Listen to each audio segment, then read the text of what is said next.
Bienvenue dans Yogini, le podcast qui jette un œil féministe sur le yoga.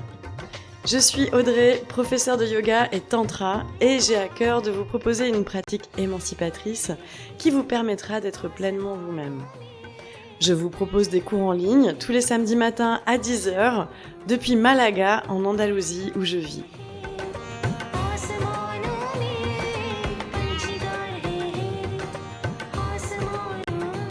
Yogini, le podcast qui jette un œil féministe sur le yoga, sort en principe un samedi sur 2 et vous propose qu'on s'interroge sur la pratique du yoga par les femmes. Un podcast qui vous parle d'émancipation, d'empowerment, de féminité, de body positive et de société à travers le prisme du yoga.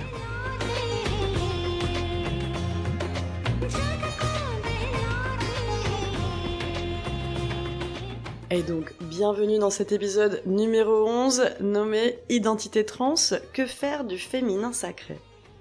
Alors tout d'abord, j'aimerais vous remercier infiniment pour les retours que je reçois, pour les idées de sujets à traiter. Je vous invite à continuer indéfiniment à m'écrire, que ce soit en MP ou bien sur le groupe Facebook de Yogini, pour justement me suggérer tout ce qui vous passe par la tête. Je vous invite vraiment à ce qu'on réfléchisse ensemble sur toutes ces thématiques. Vous voir agir de la sorte, c'est pour moi la meilleure des récompenses que je puisse recevoir dans le cadre de ce travail que je fais avec Yogini. Et c'est en effet quelqu'un appartenant à la communauté de Yogini qui m'a suggéré la thématique de l'épisode d'aujourd'hui. Il s'agit de mon ami Max, qui se définit comme trans non-binaire et qui vit à Montréal depuis quelques années. J'ai connu Max dans ma vie antérieure lorsque je travaillais dans l'audiovisuel, et à l'époque, Max ne s'appelait pas Max. Notre amitié s'est bien évidemment construite autour de notre profession, mais très rapidement, on a commencé à créer des liens autour de notre pratique du yoga. Bien évidemment, avec son déménagement à Montréal, nous avons commencé à nous voir beaucoup moins, mais nous avons plaisir à nous suivre tous les deux sur les réseaux sociaux. Max a donc très rapidement fait partie du groupe Facebook Yogini, et il est ensuite venu vers moi pour me demander « Et le féminin sacré dans tout ça, qu'est-ce qu'on est censé en faire en tant que trans ?» Et il m'a donc suggéré que nous en parlions tous les deux. Il est vrai que sa question m'a beaucoup interpellée. Je me suis premièrement rendu compte que dans mon discours féministe, je m'étais placée dans une position d'hétéro-cisgenre et je n'avais pas encore eu en tête de traiter ce genre de thématique. Et je le remercie donc dès le départ pour avoir fait ce pas vers moi et pour pouvoir justement avoir donné l'opportunité à Yogini d'ouvrir un peu sa réflexion. Et deuxièmement, il est vrai que les notions de féminin et masculin sacré sont des notions qui ont pu me déranger énormément au départ à l'intérieur du yoga. Nous avons donc décidé d'en parler tous les deux, d'une manière assez informelle. Je vous propose de découvrir cet échange qu'on a eu plaisir à avoir tous les deux. Alors bonjour Max, bienvenue dans Yogini, je suis ravie de t'avoir. Allô Audrey, ravie d'être ici aussi. Max, on se connaît depuis des années et d'ailleurs au tout début où on se connaissait, on parlait de yoga toi et moi parce que tu pratiques le yoga depuis longtemps.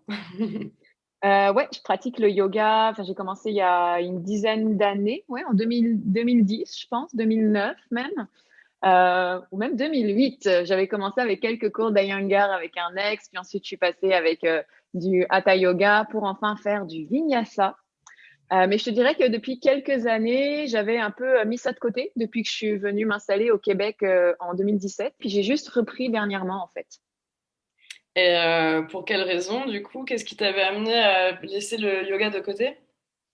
En fait, c'est les raisons pour lesquelles aussi je t'ai contactée. C'était toute la notion du féminin sacré dans le yoga et tout ce qui était en fait très genré.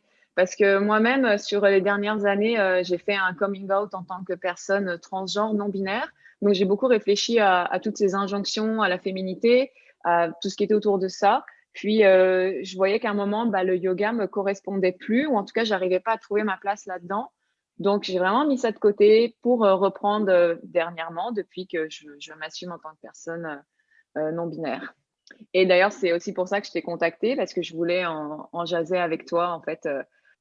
Non, tout à fait. Ça m'a beaucoup intéressée parce que figure-toi que moi-même, j'ai eu des problèmes au départ avec tout ce qui était concept de yoga de la femme, le féminin sacré non plus. Je voyais pas trop de quoi ça s'agissait. Toi, qu'est-ce qu'on t'a dit sur le féminin sacré et qu'est-ce qui t'a pu te choquer dedans et dans quelle mesure tu l'as vu tant présent dans l'enseignement qu'on te donnait pour avoir envie de t'éloigner du yoga? En fait, c'est le féminin sacré, comme tu disais, ça parle de la femme. Mais c'est quoi la femme? Déjà, on est des personnes, c'est des femmes. Donc, je trouvais qu'il y avait cette notion d'essentialiser, en fait, la femme. Et l'essentialisme, pour moi, c'est quelque chose qui est dangereux. En fait, l'essentialisme, c'est en sociologie l'idée selon laquelle l'homme et la femme sont différents par essence, c'est-à-dire selon laquelle leur nature féminine ou masculine détermine aussi bien leur physiologie, mais aussi leur être, la façon dont ils vont agir. Tu vois, en fait l'essentialisme, c'est dire que l'inné, le biologique, l'inné biologique, donc si tu es né en tant que femme ou en tant qu'homme, ça va déterminer ton genre correspondant. Donc c'est l'inné que ben voilà, t'es une femme, donc t'as un vagin, donc t'as quelque chose de féminin. Donc tu vois, il y avait une thérapeute qui me disait, t'es une femme, donc tu es la coupe, l'homme c'est l'épée. Eh, moi j'ai pas envie d'être une coupe là. C'est ça, moi, étant une personne qui, justement, ait longtemps subi des injonctions à la féminité parce que je n'étais pas à la place dans le genre féminin, ben, tout ça est dur pour moi à recevoir maintenant et je me rends compte à quel point oui, ça a été dur de le recevoir en tant que pratiquante de yoga et en tant que, voilà, que personne qui allait voir parfois des thérapeutes qui étaient inspirés par le féminin divin. Puis, aussi, ces notions d'essentialisme, c'est des notions qu'on retrouve beaucoup chez les TERF, Trans Exclusionary Radical Feminists. Donc, ce sont toutes les féministes qui disent que, en gros, les personnes trans, notamment les femmes trans, sont des hommes. Pour moi, le divin, le féminin divin, ça invisibilise aussi les personnes trans, d'une façon générale. C'est parce que c'est comme ça qu'on t'a parlé du féminin sacré, en fait, à partir d'une base uniquement essentialiste. J'ai l'impression que c'est ça qui en ressortait, en fait. Puis, c'est comme si le féminin sacré, c'était mettre des valeurs féminines aussi, tu sais, les valeurs du care, de la bienveillance, de la sensibilité. Mais en même temps, ces valeurs-là, je trouve que c'est des valeurs qui ramènent à des stéréotypes, qui gardent la femme dans la sphère domestique et qui sont des valeurs aussi qui peuvent être vues de façon négative, genre la sensibilité, c'est l'irrationalité, tu vois, être inférieur intellectuellement, servile. Donc, je trouve que c'est des termes aussi qui facilitent l'expression des femmes et qui forment une sorte de sexisme bienveillant. Je vois tout à fait ce que tu veux dire parce que, alors, du coup, format un peu spécial sur cet épisode puisque normalement, je fais intervenir des gens, c'est plus des interviews. Là, j'ai pas vraiment préparé. Je me suis dit qu'on allait vraiment discuter autour de ça puisque c'est Ouais. vrai que je n'ai pas d'avis forgé. Je comprends tes interrogations vis-à-vis de ces terminologies puisque ça a été mon cas auparavant. Par contre, par la suite, j'ai pu justement comprendre que les notions de féminin sacré, masculin sacré, en tout cas, surtout dans le tantra, et ça devrait être la même chose dans le yoga, puisque en fait, c'est la même philosophie qui est derrière tout ça, c'est des notions en fait qui ne sont pas liées au genre. En tout cas, avec les gens avec qui je suis en train d'étudier en tantra répètent régulièrement que chaque personne contient du féminin et du masculin sacré et qu'en fait, l'équilibre que tu vas rechercher à travers ta pratique du tantra, ça va être quelque chose de l'ordre du 50-50, dépendamment des jours, dépendamment de ta personnalité, dépendamment de ce que tu veux dans la vie, mais qu'en fait, ça va être quelque chose de fluctuant et que quelqu'un d'équilibré émotionnellement, mentalement, physiquement, à tous les niveaux, aura à l'intérieur de lui du féminin et du masculin sacré, en fait. Donc, ça, quand tu vois ça, tu visualises le yin et le yang, tu visualises aussi le concept de hatha, lune et soleil, et du coup, tu te réconcilies un petit peu avec cette notion-là. Mais c'est vrai Mm. qu'effectivement, comme tu dis, je reste encore un peu sceptique moi-même par rapport au fait que derrière la notion de féminin sacré, on va justement lier un rapport aux émotions, des attitudes passives, des attitudes d'écoute. Alors que sur le masculin, on va y apporter en fait des notions d'action, de prise de décision. Et donc voilà, c'est-à-dire qu'effectivement, il paraît évident que quelqu'un d'équilibré, c'est quelqu'un qui sera capable de mettre en place ces notions de réflexion, mise en action, en étant conscient de son rapport à ses émotions et tout ça. Je pense que c'est la meilleure manière d'évoluer dans la vie. Et donc trouver un mélange entre les deux, c'est parfait. Mais effectivement, il y a derrière la manière dont on définit le féminin sacré et le masculin sacré des définitions qui sont très en lien avec le genre tel qu'il est décrit dans nos Mm, mm. sociétés, en fait. Puis donc, comme c'est en lien avec le genre, c'est aussi en lien du coup avec les stéréotypes de genre. Mais en t'entendant, en fait, la question que je me pose, c'est pourquoi est-ce qu'il faut qu'on ait un équilibre entre ces énergies-là, tu vois? Est-ce qu'on ne peut pas accepter aussi le fait qu'il y a des personnes qui vont plus exprimer ou plus avoir des énergies dites masculines, d'autres qui vont... Enfin déjà, j'ai du mal à dire genre des énergies masculines, tu vois. C'est pourquoi devoir arriver à un équilibre? Oui, alors c'est aussi ce que je répète très régulièrement dans Yogini, c'est que aussi chacun devrait le faire à sa sauce comme il le veut pour se sentir bien. Mais typiquement, en fait, ce qu'on dira en tantra, par exemple, si quelqu'un est trop dans le masculin, c'est-à-dire que tu auras quelqu'un qui prendra des décisions sans jamais, jamais, jamais se référer à ses émotions. Et donc là, on Hmm. tombe typiquement sur du toxique brutal de quelqu'un qui n'est que dans la réflexion, que dans son cerveau, que dans son mental. Ouais, mais alors là, c'est pas cool pour les hommes, là. C'est-à-dire que du coup, les énergies masculines, c'est des énergies genre ils réfléchissent pas avant de parler, Bah, puis ils sont en fait, dans l'agir. aucun n'est cool. C'est-à-dire que si tu pars Ouais. sur trop de féminin aussi, bah, en fait, tu seras prostré sur toi-même, sur de l'enfermement mental, émotionnel, et tu seras complètement, potentiellement en posture fétale, en train de pleurer à longueur de journée. Donc, Mm. donc voilà, Mais ouais, ça renforce la binarité de genre, je trouve, et ça renforce les stéréotypes, cette façon de théoriser, je dis pas tout ça, le féminin divin, le masculin divin, puis aussi le terme de divin, divinisé. J'ai un peu de mal aussi avec ça, mais c'est comme peut-être que j'ai envie d'avoir un yoga où on enlève en fait toute cette partie-là. C'est-à-dire que dernièrement, moi, je m'inscris parfois je teste différents sites qui font du yoga. Et puis, c'est sûr que ces sites-là, ils ont un intérêt capitaliste. Hein. Donc, de plus en plus, je vois que dans le discours des professeurs qui donnent des cours, ils vont dire, on dit, il y a certaines personnes qui pensent que le centre des émotions, c'est les hanches. Ça peut fonctionner pour vous ou ça peut ne pas être du tout le cas. Tu vois, ils prennent vraiment des pincettes comme la façon dont ils vont saupoudrer leurs cours. Ils prennent des pincettes, puis comme ça, c'est chacun choisit ou non d'être là-dedans, en fait. Et je trouve que oui, c'est un intérêt capitaliste pour ces sites-là, mais c'est aussi intéressant, en fait, de de, laisser la porte de... ouverte. Ouais. Sur le mot divin, je te comprends. Moi, j'entends plus parler de sacré que de divin. Après, moi, je travaille clairement là-dessus quand je fais mes méditations entre déesses.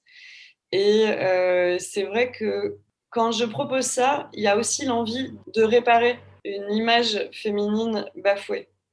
Puisque justement, en fait, Mmh. si tu regardes les représentations des déesses hindoues, elles sont justement pleines de caractéristiques qui appartiennent à du masculin ou du féminin, et c'est un gros mélange en fait. Et donc il y a aussi, je sais que moi, quand je m'adresse plus particulièrement aux femmes, il y a aussi l'envie d'utiliser certains outils pour aller réparer de la féminité bafouée en fait. Donc c'est vrai que j'ai de plus en plus envie de m'adresser aux femmes. Et derrière, voilà, je voulais te demander comment toi tu perçois ça, par exemple, en fait. Bah, c'est sûr que si genre, j'ai de plus en plus envie de m'adresser aux femmes. C'est-à-dire, à quelle femme tu t'adresses? Est-ce que dans tes méditations, tu vas parler de l'énergie nourrissante, enfin, parler de l'énergie aussi autour de la fertilité? Parce que tu vois, par exemple, ce genre de choses, parler de cycle, parler de choses qui ramènent à nos organes génitaux, bah déjà, c'est ramener la femme à des organes génitaux. Puis, je trouve que ça exclut toutes les personnes, les femmes trans, en fait, et les hommes trans. Je m'en suis complètement rendu compte quand tu es venu vers moi et je me suis dit, c'est vrai que Max n'est pas très inclus dans mon discours et je trouve ça super que du coup, qu'il vienne vers moi Mm. et qu'on ait l'occasion d'en parler ensemble. Et ça me permet aussi, tu vois, de me remettre moi-même face à mes réalités, face à mes choix, dont j'étais pas forcément consciente en fait. Donc, c'est Bah, forcément super c'est ça. intéressant. Je m'en rends pas, tu sais, genre, je pense aussi à toutes les femmes qui n'ont pas d'utérus, à toutes les femmes trans, à toutes les personnes qui n'ont pas forcément ces caractéristiques-là, tu sais, genre, ramener les femmes à un cycle, ça exclut des personnes, je trouve. Puis c'est sûr que moi, c'est pour ça aussi que je vais chercher des pratiques de yoga qui sont évidées de ça pour me sentir à ma place. Et c'est sûr que si demain je vois qu'il y a un cours qui est pour les personnes queer, je vais y aller vraiment volontiers plutôt que d'un cours qui va parler de féminin sacré, où là je vais me dire genre, ouh non, ça c'est essentialiste, ça va m'invisibiliser, puis surtout je vais pas me sentir à l'aise avec mon male presenting, tu vois, même si on me lit encore comme étant une femme, ce qui est aussi problématique parce que quand je vais, tu sais, ça me fait chier là quand on m'appelle madame, quand on se dit genre, bah, c'est une dame ou je préfère vraiment, j'aimerais que les gens aient une approche plus neutre, entre guillemets, quand ils voient des personnes, ne pas présumer du sexe, du genre d'une personne, tu vois. Donc, c'est sûr que j'aurais plus tendance à aller dans un cours hyper inclusif et vraiment réservé aux personnes queer qu'un cours qui va me parler de féminin sacré dans lequel je me sentirais pas à ma place. Oui, oui, je te comprends tout à fait. D'ailleurs, est-ce que ça pourrait être l'occasion que tu me parles d'articles que tu m'avais envoyés? Donc, il y avait un premier article qui parlait justement d'une proposition de yoga inclusif. Et Mhm. le premier que tu m'avais envoyé, c'était sur justement un phénomène qui avait eu lieu dans un podcast, il me semble, non? Ouais, Est-ce que oui, tu oui, peux oui. raconter cette histoire aux éditeurs, auditrices pour qu'il y ait potentiellement prise de conscience de justement ce qui peut être très mal dit et très mal fait parfois à l'intérieur du monde du yoga? Dans un podcast sur le yoga. L'épisode était parlé Yoga Talks, c'était Gender Identity and Biological Sex. C'est vraiment un podcast anti-trans là, de personnes essentialistes qui vont faire de la désinformation, des langages avec un langage qui est vraiment heurtant pour les personnes trans en fait. C'est encore un podcast où des personnes cis vont parler de personnes trans et vont donner leur avis. Et puis ça que j'aime en fait aussi dans ton podcast, c'est que tu me demandes mon avis à moi en tant que personne trans là-dessus. Dans ce podcast, il parle du fait que bah, finalement être trans c'est une phase, c'est un fétiche, c'est pas des problématiques là. D'autant plus qu'en fait dans les traditions indiennes, il y a ce qu'on appelle je vais pas mal le prononcer là, les rijas, qui sont des personnes non binaires, des personnes trans, ça existait déjà, tu vois. Tout ce dont on a parlé, ça en fait efface la non-binarité. Puis on peut vivre en dehors de la binarité de genre, mais dans ce podcast-là, cette personne disait qu'on ne pouvait pas, puis parlait des personnes trans dans des termes qui étaient heurtants et qui n'étaient pas appropriés. Alors que on a l'exemple avec les Hijas en Inde qui vivent déjà eux-mêmes en tant que personnes non binaires en dehors de la binarité de genre. Ça existe, ça a toujours existé. C'est pas quelque chose de nouveau en fait. Donc si c'est ça, on en parle plus maintenant, mais les personnes non binaires, les personnes trans ont tout le temps existé. De manière traditionnelle en plus. C'est Oui, de pas. manière traditionnelle en fait, dans tout autour du globe, tu vois. Mm. Il y a plein des identités de genre, il y en a des nombreuses, tu vois. Masculin, féminin, agenre, non-binaire, trans. La non-binarité est un terme parapluie pour plein d'identités de genre. On est dans un spectre du genre. Donc c'est sûr que c'est un dialogue qui doit avoir lieu dans le milieu du yoga en fait. Puis surtout, c'est le premier pas, c'est de faire en sorte, et c'est ce que tu fais aussi, c'est que des personnes trans soient admises dans cette discussion-là, pour que ça reste pas juste des discussions entre des personnes cis qui parlent de binarité de genre, qui parlent de genre et qui parlent de personnes trans. Ça, c'est le premier pas à avoir, en fait, d'être inclus dans la conversation. Bon, en tout cas, Euh, le podcast a eu des réactions. Il y a des gens qui se sont réveillés au niveau de la communauté LGBTI et je suppose que ça peut permettre peut-être de lancer un peu le débat, non? Oui, mais en fait, ce qui est chiant, c'est de devoir toujours lancer des débats par rapport à nos existences. Mon Mhm. existence en tant que personne trans non-binaire, elle n'est pas sujette à débat. Je suis pas un débat. De même que le féminisme n'est pas un débat. Je veux pas que des personnes se fassent l'avocat du diable sur mon existence. J'aimerais avoir une baguette magique ou faire un claquement de doigts puis que toutes les personnes comprennent que c'est la réalité des personnes trans et puis acceptent les personnes trans, mais c'est pas possible. Mais ça me fait chier de devoir débattre de ça. C'est comme je te disais, aussi, c'est aussi pour ça que sur les différents coming out que j'ai fait, coming out entre guillemets sur Facebook, j'ai même pas mis que j'étais une personne non binaire.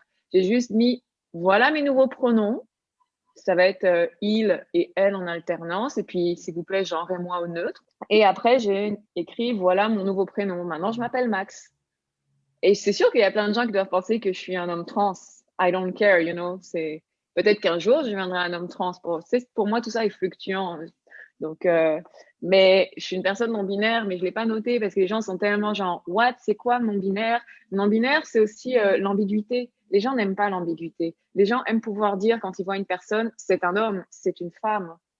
Moi, quand ils me voient, ils me disent genre c'est une femme vraiment masculine qui porte des vêtements qui s'habille comme un garçon de 15 ans.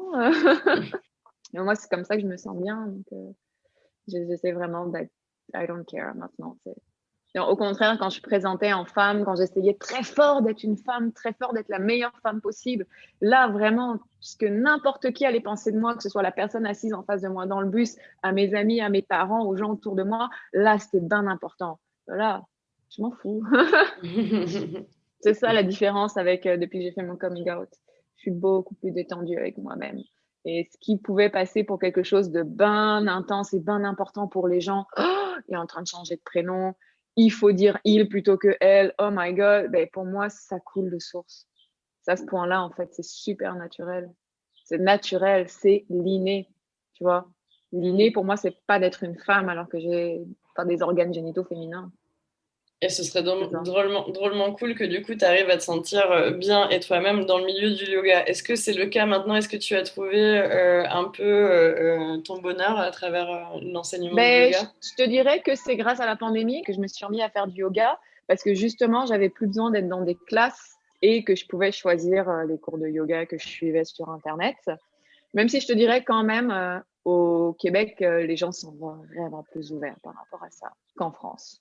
Donc ça, c'est aussi le point positif et je pense que c'est aussi pour ça que j'ai réussi à faire mes coming out. C'est grâce au fait que j'habite au Québec. Mhm. Pour moi, la France est vraiment en retard par rapport à tout ça. On est dans un pays où la PMA est toujours en débat. C'est vraiment Ouais. arriéré. Vivant en Espagne, c'est sûr que ce n'est pas moi qui vais dire le contraire. Mm. Mais donc oui, est-ce que tu as quand même trouvé un enseignement, un cours en ligne ou un studio particulièrement, quelque chose qui te permette Euh, je de prends reprendre ton des, activité yoga? je prends des cours en ligne. En fait, je m'abonne, je teste, tu vois, Yoga Glow. Dernièrement, j'ai fait Allo Yoga. Euh, non, Allo Moves, je crois. Puis, c'est vraiment, je te dis, ils sont des optiques mercantiles, donc ils vont pas justement aller dans des choses qui peuvent être scindants. Voilà, pour l'instant, c'est ça qui me convient. À une époque, j'arrivais quand même à faire ma pratique de yoga seule, sans aide extérieure. Donc, une fois que je me serais bien remise, je pourrais pratiquer mes asanas tranquille, tout seul, sans vidéo. J'ai hâte. C'est ça aussi, genre, de se suivre soi-même. Si dans ma pratique de yoga, je peux me suivre moi, tu sais, c'est le mieux, je trouve. À pouvoir construire moi-même ma propre pratique. C'est vers ça que je tends plutôt que d'aller vers des cours de yoga. Maintenant, je me rends compte. À moins, comme je te dis, qu'il y a un cours pour les personnes queer qui ouvre à côté de chez nous. Ce qui ne serait pas si étonnant à Montréal. Ouais, pas si étonnant, c'est vrai. Eh ben, écoute, on te le souhaite très fort. Et puis, merci beaucoup d'être intervenu pour voilà, remettre les pendules un peu à l'heure au sein de Yogini, parce que c'est vrai que j'étais en oubli total de ce genre de questions. Et ça m'a aussi permis voilà, de comprendre que il est normal que je continue moi-même à avoir des problématiques avec les terminaisons féminin et masculin sacré, même si je suis en train d'étudier des pratiques qui me semblent intéressantes vis-à-vis de dynamiques que chacune des personnes ont à Mhm. l'intérieur d'elles. C'est vrai qu'effectivement, si à un moment donné, j'arrive à voir comment est-ce qu'on peut parler de ces dynamiques-là à l'intérieur de chacune des personnes sans y poser de féminin ou de masculin, ce serait cool. Pour le Ouais. moment, la tradition tantrique et yogique l'impose plus ou moins. Mais je te dirais, oui, la tradition, mais en même temps, on en parlera une prochaine fois. C'est des traditions qui ne sont pas nos traditions à nous en tant que personnes blanches occidentales. Donc, Tout il y à a fait. cette discussion-là qu'il faudra avoir sur l'appropriation culturelle dans le yoga. C'est effectivement un Donc, chapitre c'est... qu'on laisse ouvert sur comment décoloniser le yoga. On Ouais. pourra effectivement en reparler, toi et moi, dans un autre contexte Ou je ultérieurement. t'invite à inviter des personnes de couleur, tu sais, qui sont concernées par ça. Peut-être Oui, là, ce qui est oui, génial, c'est que du coup, tu m'as demandé à moi de parler de ces sujets-là. Donc, c'est bien de centrer ouais, la parole justement sur les personnes concernées. Donc, merci pour ça. Puis je pense que tu as tous les outils pour toi-même adapter tout ce que tu apprends. Tu sais, tu peux avoir de la bienveillance avec soi-même aussi. C'est super. Tu te formes sur plein de choses. Puis tu vas pouvoir toi-même, je pense, le redonner de façon différente et de façon qui soit bienveillante envers les personnes de tout genre. Yes, merci beaucoup Max. Mais je t'en prie. Merci de m'avoir reçu. Oui, je t'en prie.